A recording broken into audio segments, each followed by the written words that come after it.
గ్రంథం మనకు పరిచయమైనటువంటి వచనాన్ని ఒకసారి ధ్యానం చేసుకొని ఆరాధనలో ప్రవేశిద్దాము. యోబు గ్రంథము 33వ అధ్యాయము. యోబు గ్రంథము 33వ అధ్యాయము 23-24 వచనాలు మనం చదువుదాం. నరులకు యుక్తమైనదేదో దానిని వానికి తెలియజేయుటకు వేలాది దూతలలో గనుడగు ఒకడు వానికి మధ్యవర్తి అయి ఎడల దేవుడు వాని యందు కరుణ చూపి పాతాళంలోనికి దిగి వెళ్లకుండా వారిని విడిపింపుము. ప్రాయశ్చిత్తము నాకు దొరికినని సెలవించాను. మనం చదువుకున్న ఈ వచన భాగాన్ని మరొకసారి ఆలోచన చేసి ఆరాధన చేద్దాము. ఇక్కడ మనం చదివిన ఈ వచన భాగంలో ఇక్కడ గమనించాల్సింది ఏంటిదంటే వేలాది దూతలలో గనుడగు ఒకడు అని ఇక్కడ రాయబడింది. వేలాది దూతలలో గనుడగు ఒకడు అని అంటే ఇక్కడ ప్రభు అయిన యేసుక్రీస్తుని గురించి చెప్పబడిన మాట. ఘనమైన దూతలు ఉన్నాయి లోకంలో. మరి దేవదూతలు అనేవారు, శరాబులు, కెరాబులు, మహాదూతలు ఉన్నారు. కానీ వాటికంటే ఘనుడు మన ప్రభు అయిన యేసుక్రీస్తు అనే మాట ఇక్కడ గమనించాలి. ఘనుడు అనే మాట చాలా శ్రేష్టమైన మాట. ఘనుడు అనే మాట బైబిల్లో ఎన్నో సందర్భాలలో ఘనుడు అనే పదం రాయబడింది. యెషయా గ్రంథం 57:15లో మహాగణుడు, మహోన్నతుడు అనే పదము ఉపయోగించబడింది. ఘనమైన మహారాజు అని మలాకి గ్రంథంలో కూడా రాయబడింది. ఘనుడు అనే పదం మన ప్రభు అయిన యేసుక్రీస్తు వారిని సూచిస్తారు. ఇక్కడ ఘనుడగు ఒకడు వానికి మధ్యవర్తి అయి ఉండిన ఎడల అని రాయబడింది. మన ప్రభు అయిన యేసుక్రీస్తు వారు మధ్యవర్తిగా ఈ లోకానికి వచ్చినట్లుగా బైబిల్ గ్రంథంలో మనం చూస్తాం. 1 తిమోతి పత్రికలో 2:5 వచనంలో ఒక మాట ఉంటుంది.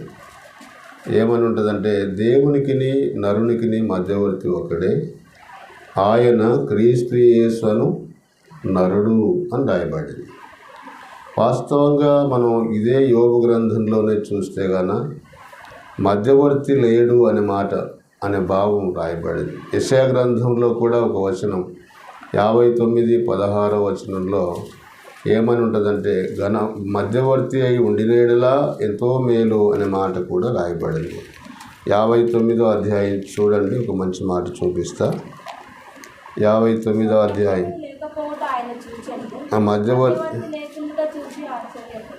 మధ్యవర్తి లేకుండా చూచి ఆశ్చర్యపడాను అనే మాట గమనిస్తాం.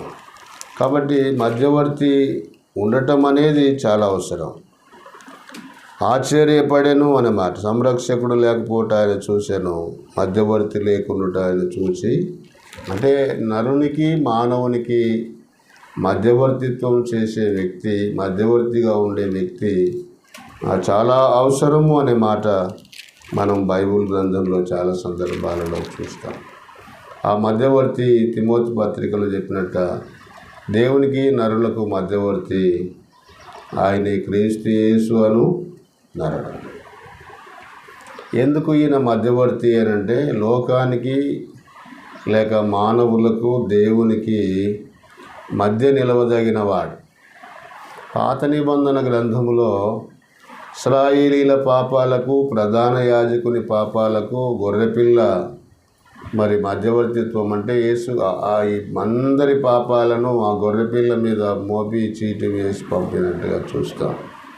ప్రాయశ్చిత్తము చేయటానికి గొర్రెపిల్ల మధ్యవర్తిత్వం జరిగించినట్లుగా పాత నిబంధనలో లేవియా కాండంలో మనం చూస్తాం. కాబట్టి ఇక్కడ కూడా చూసినట్లయితే మధ్యవర్తి అనేది మన ప్రభు అయిన యేసుక్రీస్తు అనే మాట చూస్తాం. ఒకడు మధ్యవర్తి ఉండిన ఎడల దేవుడు వాని యందు కరుణ చూపి అని రాయబడి. ఎవరైతే మధ్యవర్తిగా ఉన్నారో దేవుడు వాని యందు కనికరం ఉంచి, చూడండి, మానవులందరినీ రక్షించటానికి దేవుడు కరుణా సంపన్నుడై ఉన్నాడు. ఆ మాట ఎఫెసీ పత్రికలో కనబడుతుంది 2వ అధ్యాయం. ఆయన కరుణా సంపన్నుడై ఉండి మనం మన పాపములో నుండి సహితము ఆయన మనల్ని విమోచించెను అని రాయబడి. ఆయన కరుణా సంపన్నుడైన దేవుడు అనే మాట ఇందులో తేటగా మనం చూస్తాం. వాని యందు ఆయన కరుణ చూపి రాయబడింది ఏంటిది కింద, పాతాళములోనికి దిగి వెళ్ళకుండా వానిని విడిపింపుము. చూడండి, మానవులందరినీ కూడా పాతాళంలోనికి వెళ్ళకుండా దేవుడు ఆ మధ్యవర్తి మీద మానవులందరి పాపాలను మోపినట్లుగా మనం చూస్తాం. ఎంత క్లియర్గా తేటగా ఇందులో రాయబడిందో చూడండి. దేవుని ప్రణాళిక ఇదంతా. దేవుడు మానవుల ఎడల చూపినటువంటి ఒక గొప్ప ప్రణాళిక, ఆయన ఏర్పాటు. యేసుక్రీస్తులో మానవులందరినీ రక్షించాలని, లేక పాపాల నుండి విడిపించాలని, పాతాళానికి వెళ్లకుండా, అగ్నిగుండానికి వెళ్లకుండా, నరకానికి వెళ్లకుండా తప్పించబడాలని దేవుడు కనికరపడి అనే మాట చూడండి. దేవుని ప్రేమ చాలా గొప్ప ప్రేమ. అది యెషయా గ్రంథంలో ఒక మాట నేను గుర్తు చేస్తా చూడండి. మనకు తెలిసిన వచనమే అది.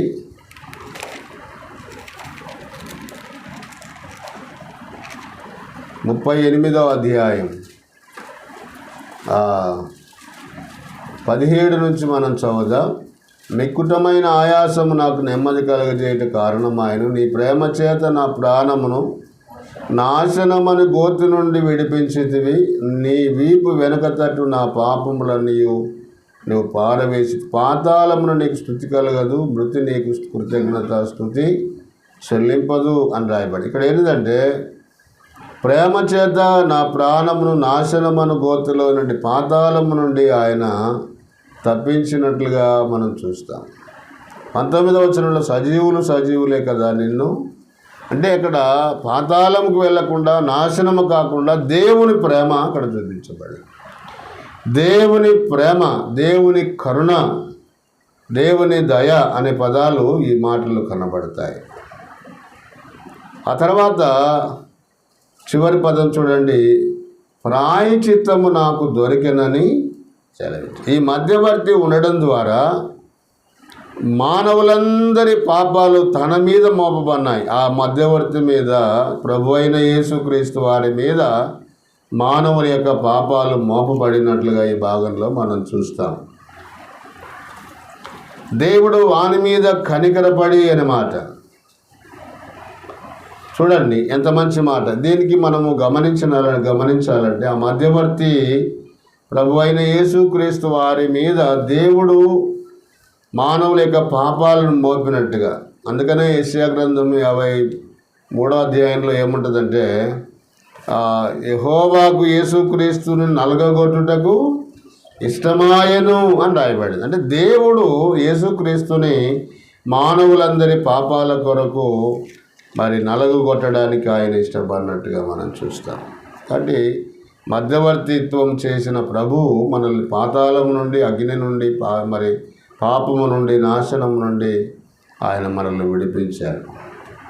తర్వాత ఏం కలిగిందంటే, మనకు ప్రాయశ్చిత్తము కలిగింది. ఎలాగా?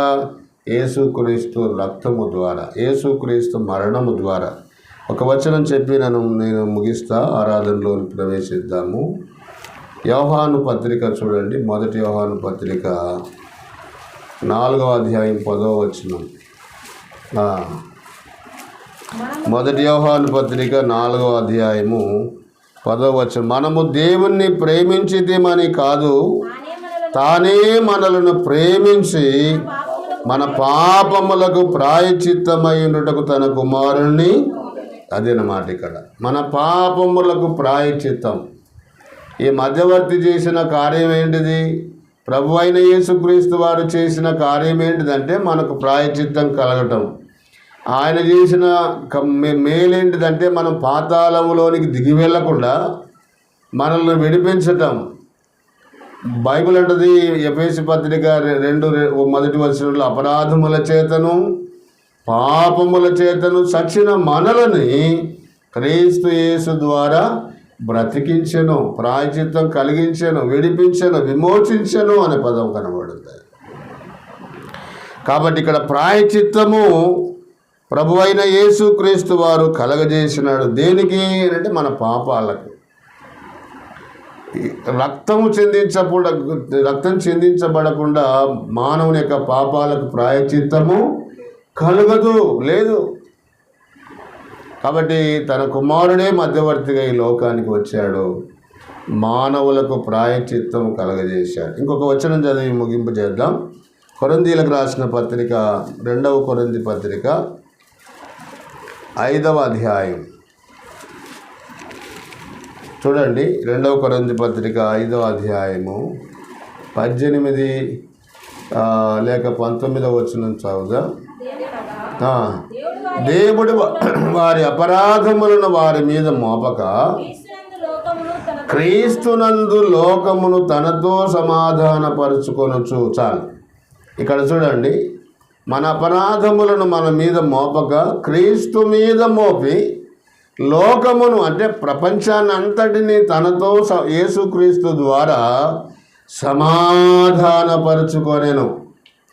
రక్తము మనిషిని ఏం చేస్తుందంటే సమాధానపరుస్తుంది. క్లియర్గా బైబిల్లో ఉంది. ఆయన రక్తము మనల్ని సమాధానపరుస్తుంది. ఆయన రక్తము మనల్ని నీతిమంతులుగా తీరుస్తారు. ఆయన మరణము మనల్ని సమాధానపరుస్తారు. బైబిల్లో చాలా విషయాలు కనబడతాయి. కాబట్టి లోకమును ఆయన తన రక్తము ద్వారా ప్రాయశ్చిత్తము చేసి సమాధానపరుచుకున్నాడు. తేటైన మాట చూడండి. ఈ రోజుల్లో సమాధాన హృదయం కలిగే మనం ఆరాధన చేస్తున్నాం. లేకపోతే మనం దేవునికి విరోధులం ఒకప్పుడు, దేవునికి శత్రువులం మనం ఒకప్పుడు, దేవునికి అసహ్యులం లేక నరహంతకులం. బైబిల్లో రోమాపత్రికలో ఉంది. బలహీనులం, శత్రువులము, పాపులము అని రాస్తారు. ఈ రోజులో ఆయన రక్తం ద్వారా ప్రాయశ్చిత్తం కలిగింది, ఆ మధ్యవర్తిత్వం ద్వారా సమాధానం కలిగింది, మరి విమోచన కలిగింది, పాపాలకు రక్షణ క్షమాపణ కలిగింది. అంతేకాదు పాతాళములోనికి వెళ్లకుండా నిత్య జీవము ఆయన ద్వారా మనకు కలిగింది, విమోచన కలిగింది. ప్రభు అయిన యేసుక్రీస్తు వారు ఇక్కడ మధ్యవర్తిని గురించి మనం ఆలోచన చేయాలి. కలువరి శిలువలో ఆకాశానికి భూమికి మధ్య వేలాడబడి ఆయన మన కొరకు ఎలాంటి శ్రమ అనుభవించాడో మనం చూడాలి. శిలువలో ఉన్న దొంగ దూషించాడు. కింద ఉన్న వాళ్ళు నువ్వు రక్షకుడవు కదా, నిన్ను నువ్వు రక్షించుకో అని హేళన చేశారు. కొరడాదెబ్బలు కొట్టారు, ఉమ్మివేతలు వేశారు, అవమానపరిచారు, హేళన చేశారు, ఎన్నో రకరకాలుగా ఆయనను హింస పెట్టారు. కానీ ఆయన ఒక మాట కూడా చెప్పలేదు, మీరేమి చేయుచున్నారో ఎరగరు. అది ఆయన గొప్ప ప్రేమ. ఆ కలువరిలో చూపిన త్యాగము, ప్రేమ మనం స్మరణ చేసుకొని ఆయనను ఆత్మతో సత్యముతో ఆరాధించబద్ధులమై ఉన్నాం. కాబట్టి శ్రేష్టమైన ఈ తలంపులు మన మనసులోకి తెచ్చుకొని, ఈయన ఎవరంట? మొదట ఈయన ఎవరు? మధ్యవర్తిత్వం జరిగించిన ఆయన ఎవరు? ఆయన మహాఘనుడు, వేలాది దూతలలో గనుడు ఆయన. ఆ ఘనమైన దేవుణ్ణి మనసులోకి తెచ్చుకొని ఆ గనుడు మధ్యవర్తిగా అయ్యాడు. ఆ గనుడు ప్రాయశ్చిత్తము చేశాడు. ఆ గనుడు సమాధానపరిచాడు, బ్రతికించాడు, నాశనానికి వెళ్లకుండా, పాతాళంకి వెళ్లకుండా మనం రక్షించాడు. కలువరి శిలువలో మధ్యవర్తిగా ఆయన కలువరిలోకి ఎక్కాడు. ఇవన్నీ మన మనసుకు తెచ్చుకొని తండ్రి అయిన దేవుణ్ణి విరిగి నలిగిన హృదయముతో, ఆత్మతో, సత్యముతో తండ్రి అయిన దేవుణ్ణి ఆరాధించాలి. ఆరాధన అని అంటే నేను 2 పాయింట్లు నేను ఎప్పుడు చెప్తుంటా. దేవుడు ఏమై ఉన్నాడో అది మనం ఎరిగి ఆయన ఆరాధించాలి, హృదయంలో నుండి స్తుతి చెల్లించాలి. రెండవది, ఆయన మన కొరకు చేసిన ఆ ఉపకారం లేక ఆ మేలు, కలువరిలో జరిగించిన మేలును బట్టి ఆయనకు కృతజ్ఞత చెల్లించాలి. ఆయన ఏమై ఉన్నాడో ఎరగాల, ఆయన మనకు ఏం చేశాడో ఎరగాల. ఈ 2 తెలుసుకుంటే ఆరాధన మన హృదయంలో నుండి వస్తుంది. స్తుతి సమర్పణ, కానుక సమర్పణ, ఈ 2 ఆరాధనలో ఒక భాగమై ఉన్నాయి. స్తుతులు చెల్లించేటప్పుడు ప్రార్థన జోడించకూడదు. స్తుతులు చెల్లించేటప్పుడు దీవించమని అడగకూడదు. స్తుతులు చెల్లించేటప్పుడు పాస్టర్ అయ్యను, ఆమెకు ఆరోగ్యము ఇట్లాంటి చేయకూడదు. కేవలము ఆయననే ఆరాధించాలి. ఆయన చేసిన మేలును తలపోసుకోవాలా, ఆయన కలవరి త్యాగాన్ని తలపోసుకోవాలా. మనం తండ్రి అయిన దేవుని హృదయపూర్వకంగా ఆరాధన చేయాలి. ఆరాధన చేయటం అనంటే మన మేధస్సు నుండి, మన స్వబుద్ధి నుండి వచ్చే ఆరాధన కాదు. ఆత్మ చేత, ఆత్మ వలన ఆరాధన చేయాలి. ఇది ప్రాముఖ్యమైనది. ఆత్మ చేత సత్యముతో ఆయనను ఆరాధించాలి. ఇలా ఆరాధన రావాలంటే 2 పాయింట్లు కరెక్ట్గా ఉండాలి. ఒకటి ఏంటిదంటే, సోమవారం నుంచి శనివారం, ఆదివారం వరకు మన జీవితం కరెక్ట్గా ఉండాలి. శనివారం నాడు రాత్రి సిద్ధపాటు కలిగి ఉండాలి. గత వారంలో నేను ఏదైనా పొరపాటుగా నాలుక ద్వారానో, పెదవుల ద్వారానో, కంటి చూపుల ద్వారానో, తలంపుల ద్వారానో, ఊహల ద్వారానో, శరీర క్రియల ద్వారా, అవయవాల ద్వారానో నేను ఏదైనా పాపం చేసి ఉంటానయ్యా, నన్ను క్షమించు అని రాత్రి సిద్ధపాటు కలగాలి. ఉదయకాలం ఇక్కడికి వచ్చినప్పుడు ఆరాధన దేవునికి ప్రశస్తమవుతుంది. ఆ సత్యాన్ని మనం గమనించాలి. హడావుడిగా జీవించి, హడావుడిగా పండుకొని లేచి ఈడికొచ్చి ఆరాధనలో చేయి వేసి రొట్టె విరచటం అనేది అది కరెక్ట్ కాదు. అది మంచిది కాదు. దేవుడు మన సువాసన ఆగ్రహించలేడు. కాబట్టి మనం సిద్ధపాటు అనేది శనివారం కలిగి ఉండాలి. లేక ఉదయకాలమే ఎర్లీగా లేచి ప్రభు దగ్గర సిద్ధపడాలి. కనికరం కోరుకోవాలా. దేవుని సన్నిధిలో మనం చేయాలి.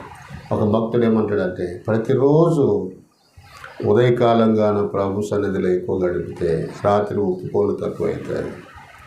ఒకవేళ బలహీనతలు ఉండే రాత్రి ఒప్పుకోలు ఎక్కువవుతాయి. ప్రతిరోజు ఉదయకాలం సిద్ధపడితే ఆ దినం పాపాలు చేయడానికి అవకాశం ఉండదు. ఒకవేళ ప్రార్థన ఉదయకాలం చేయకపోతే రాత్రికాలం ఎక్కువ ఒప్పుకోవాల్సి వస్తుంది.